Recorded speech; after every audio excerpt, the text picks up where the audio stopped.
Mes chers compatriotes, ensemble, cette année, nous avons prouvé qu'impossible n'était pas français. Nous avons été la première nation à modifier notre constitution pour garantir le droit des femmes à interrompre volontairement leur grossesse. Nous avons fait avancer l'égalité femmes-hommes, entre autres grâce au courage de celles qui ont su dénoncer. Nous avons continué de bâtir une écologie de progrès, de lutter contre le changement climatique en baissant nos émissions, en ouvrant des usines, en continuant aussi de nous battre pour notre présent et notre avenir. Nous avons célébré la bravoure de nos résistants et de ceux qui nous ont libérés, 80 ans après, de la Normandie à la Provence. Nous nous sommes souvenus de ceux tombés pour que la France se relève, nos héros, nos aînés, nos alliés, ceux venus de tous les continents pour libérer la patrie.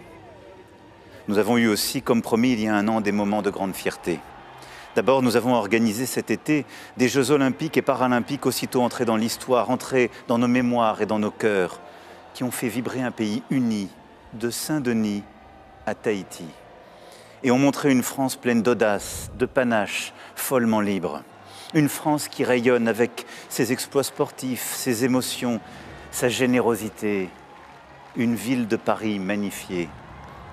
Nos Jeux olympiques et paralympiques, oui, sont et resteront un moment inoubliable de la vie de la nation.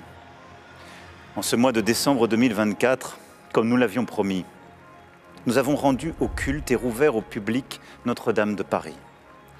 5 ans après l'incendie de 2019, Notre-Dame rebâtie demeure le symbole de notre volonté française.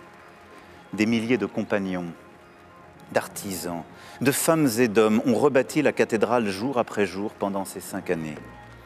Elle a été rendue à tous et le monde entier a pu admirer ce travail. Demain, sachons garder le meilleur de ce que nous avons été durant cette année 2024, unis, déterminés, solidaires, et face à chacune des grandes épreuves, face à ce que tant et tant disaient impossible, nous avons réussi parce que nous avons été ensemble. Unis, déterminés et solidaires. Nous l'avons aussi été face aux épreuves et aux drames de 2024. Les catastrophes climatiques, la crise que traversent encore aujourd'hui nos agriculteurs, que nous continuerons de protéger et de soutenir, les tensions dans plusieurs de nos territoires et le ralentissement économique mondial. Ensemble, nous sommes aujourd'hui aux côtés des habitants de Mayotte, auxquels nous pensons avec émotion et fraternité. Et nous sommes et serons bien entendu aux côtés de l'ensemble de nos territoires d'outre-mer, depuis les Antilles jusqu'à la Nouvelle-Calédonie qui a tant souffert ces derniers mois. Nous sommes aussi confrontés à l'instabilité politique. Elle n'est pas propre à la France. Nous le voyons aussi chez nos amis allemands qui viennent de dissoudre leur assemblée. Mais cela nous inquiète légitimement. Je dois bien reconnaître ce soir que la dissolution a apporté pour le moment davantage de division à l'Assemblée que de solutions pour les Français. Si j'ai décidé de dissoudre, c'était pour vous redonner la parole, pour retrouver de la clarté et éviter l'immobilisme qui menaçait. Mais la lucidité et l'humilité commandent de reconnaître qu'à cette heure, cette décision a produit plus d'instabilité que de sérénité, et j'en prends toute ma part. L'Assemblée actuelle représente néanmoins le pays, dans sa diversité, et donc aussi dans ses divisions. Elle est pleinement légitime, et dans cette configuration inédite mais démocratique, elle doit savoir dégager des majorités, comme le font d'ailleurs les parlements des grandes démocraties, et notre gouvernement doit pouvoir tenir un chemin de compromis pour agir. Je remercie ici Michel Barnier, qui après Elisabeth Borne et Gabriel Attal, s'est engagé avec sincérité, et j'adresse tous mes vœux à François Bayrou et à son gouvernement. Je souhaite que l'année qui s'ouvre soit celle du ressaisissement collectif, qu'elle permette la stabilité, les bons compromis pour prendre les bonnes décisions au service des Français. Car nous ne pouvons pas nous permettre d'attendre. L'année 2025 doit être une année d'action, une année utile pour vous et pour vous permettre de vivre mieux. Le pouvoir d'achat, le travail, la sécurité, la justice, aider aussi nos élus et nos associations. Pour tout cela, il est nécessaire d'adopter un budget. Nous pouvons rendre la vie meilleure en nous mettant d'accord sur quelques sujets simples. Faciliter la vie de tous ceux qui travaillent dur, améliorer la sécurité au quotidien, juger plus vite, et permettre à chaque famille d'avoir accès à la meilleure instruction pour ses enfants, à la santé et aux services publics de base.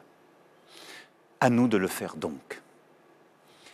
L'année 2025 doit aussi être une année d'unité, de responsabilité, pour bâtir une France plus forte, plus indépendante face au dérèglement du monde.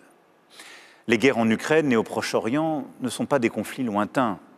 Elles nous concernent directement et menacent notre sécurité, notre unité, notre économie. Les derniers événements en Syrie, la manipulation des élections en Moldavie, en Géorgie, en Roumanie, les attentats terroristes en Europe et dans notre voisinage montrent combien notre sécurité et le bon fonctionnement de nos démocraties ne sont jamais acquis. C'est pourquoi l'Europe ne peut plus déléguer à d'autres puissances sa sécurité et sa défense. En 2025, la France devra continuer d'investir pour son réarmement militaire, pour garantir notre souveraineté, la protection de nos intérêts et la sécurité de nos compatriotes. Et l'Europe devra quant à elle accélérer pour prendre en main sa défense, sa sécurité, ses frontières. C'est ce pourquoi je me bats depuis tant d'années et ce que nous avons commencé à bâtir avec nos partenaires européens et que nous poursuivrons. Nous devons lucidement voir que le monde avance plus vite et bouscule nombre de nos certitudes. Ce que nous tenions pour acquis ne l'est plus. Et il n'y aura pas de prospérité sans sécurité. Et la France, par sa puissance diplomatique et militaire, à cet égard, a toujours un rôle à jouer. Pour que nos enfants vivent mieux que nous, il faut aussi que s'inventent en France et en Europe les technologies et les entreprises qui façonneront le monde de demain, notre avenir, notre croissance.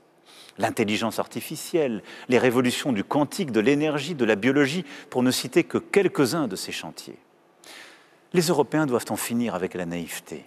Dire non aux lois du commerce édictées par d'autres et que nous sommes les seuls à encore respecter. Dire non à tout ce qui nous fait dépendre des autres, sans contrepartie et sans préparer notre avenir. À l'inverse, il nous faut le réveil européen, réveil scientifique, intellectuel, technologique, industriel, réveil agricole, énergétique et écologique. Il faut pour cela aller plus vite, prendre nos décisions plus rapidement, plus fortement en européen, simplifier nos règles pour nos compatriotes comme nos entreprises et investir davantage. Cela suppose une France qui continue d'être attractive, qui travaille et innove plus, qui continue de créer des emplois et qui assure sa croissance en tenant ses finances. J'y veillerai. Depuis 7 ans, nous avons réussi à résister aux pires crises, tout en baissant le chômage, tout en réindustrialisant et en attirant les inventions du monde entier. Nous avons de nouveau prouvé cette année notre capacité à tenir notre rang dans des secteurs d'avenir avec, par exemple, le lancement d'Ariane 6 ou le raccordement du nouveau réacteur nucléaire de Flamanville. Là se bâtit notre indépendance et nous devons rester forts et crédibles au cœur d'une Europe qui doit accélérer. À nous donc collectivement de faire, car 2025 imposera l'audace et le sens des décisions. Mes chers compatriotes, les grandes nations sont celles qui, dans les moments de crise, de doute, savent voir loin, se détacher des polémiques du quotidien pour bâtir l'avenir et prendre un temps d'avance. Nous y sommes. C'est pourquoi, en 2025, nous tiendrons le cap.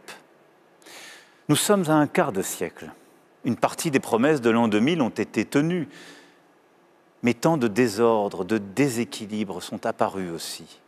Alors pour le quart de siècle qui vient, je veux que nous puissions décider et agir avec 2050 en ligne de mire. Nous aurons des choix à faire pour notre économie, notre démocratie, notre sécurité, nos enfants. Oui, l'espérance, la prospérité et la paix du quart de siècle qui vient dépendent de nos choix aujourd'hui. Et c'est pour cela qu'en 2025, nous continuerons de décider et je vous demanderai aussi de trancher certains de ces sujets déterminants.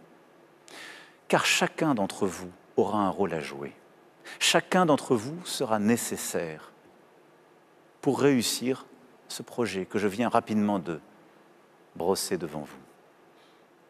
Oui, comme pour les grands chantiers qui ont fait notre histoire et encore l'année qui vient de s'écouler, chacun d'entre vous est nécessaire pour bâtir une nation et une république plus belle encore.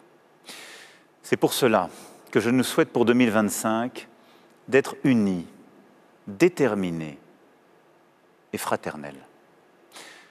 Très belle, très heureuse année 2025 à vous et à vos proches. Vive la République, vive la France.